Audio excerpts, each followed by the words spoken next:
This video is for my public speaking class, and then it's supposed to demonstrate a task or a skill. And the skill I'm going to try to demonstrate is making a metal rose. This is my first metal rose that I'm making, and we'll see how it goes. First things first though, I need to clean off my workbench. It's a little messy. You can actually see the bench now. There's my fancy tripod stand holder, bunch of quick clamps and a vise. Let's get started. So a lot of the roses I've seen, they use a forge to make them, and I do have a forge. I made a forge a couple years back, and it's actually an old grill that's been converted. You run air in there, but it's kind of raining outside, so I think I'm gonna try it a different way. One thing you may need for this project is a tree. You may want an old microwave. Go ahead and use that piece of rebar you have laying around. Not quite. That kind of looks like a rose. So you will need some tools. Gonna use the vise. I'm using that block of steel as an anvil. I do have one, but that's much more convenient. Big hammer. Vice grip, pliers, tin snips, gas. That's cold chisel. Might need Mountain Dew during the process. You never know. We'll see how this goes. You're definitely going to want some way to cut your wood, and I think I'm going to use a miter saw. Don't forget your safety squints.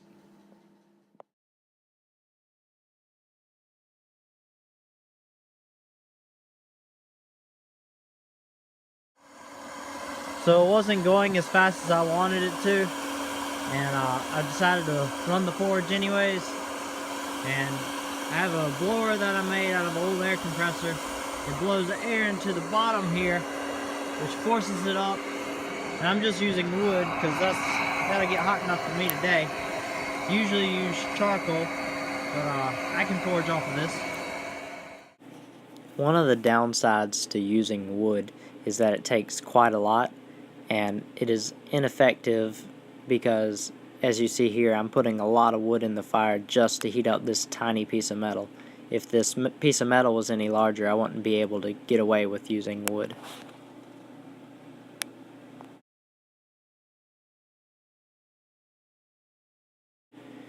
Now I'm just taking a file and finishing up the shape of the stem of the flower.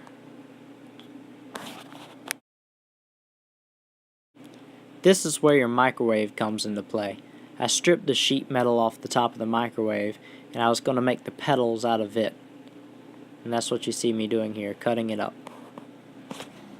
So my phone died, and while it died, I took some sheet metal from that microwave and I cut out some rough circles, and my next step will be grinding them round and making petals out of them. Let's go.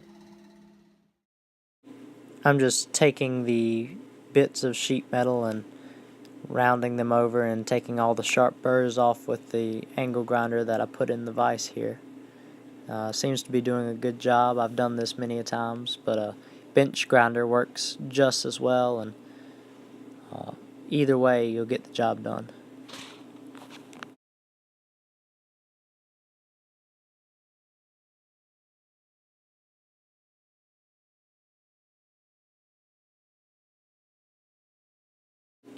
In the next clip you're going to see me peen the metal to give it texture, and that just makes the flower look that much more real. And here I'm drilling the hole out for the center so that it'll go on the stem.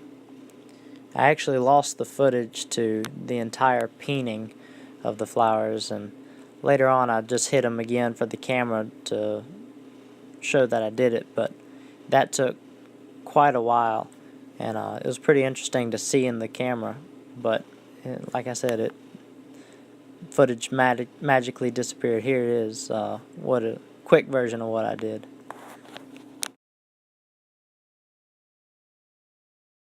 So the petals go on the stem easier. You shave the stem down thinner at the top and drill a small hole in the petals, and then you forge the small pin that the petals are on over. And I had quite a problem with this because every time I'd get it started, you see how my petals are forming and everything, but next thing you know, the small stem on the flower would break. And I didn't record every time I broke it, but I probably broke it 3 or 4 times before actually successfully keeping the flower intact. And here I am flattening the petals back out, because you have to flatten them out every time you put them on the stem so that you can peen the stem over. I tried it the other way and it absolutely would not work. So you have to flatten them out, and after flattening them a few times, the metal becomes weaker, so you have to be really careful with the petals after a while. I think this is the time I actually got it.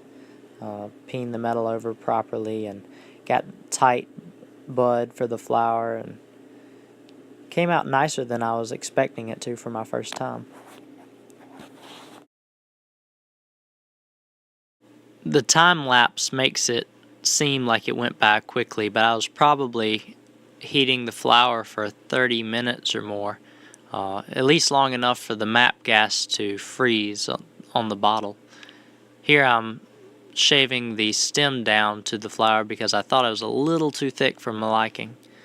I wanted it to still be rebar at the very, very bottom, but taper up into a flower and have a nice petal on the inside, and I think I achieved that look eventually. Here's where your tree stump comes into play. I wanted the flower to be able to stand on its own, so I figured if I cut a chunk of the tree base and drill a hole in it, that I can stick the flower in that and have a nice base. I eventually plan to sand the stump down to a polished finish, but that's a future project.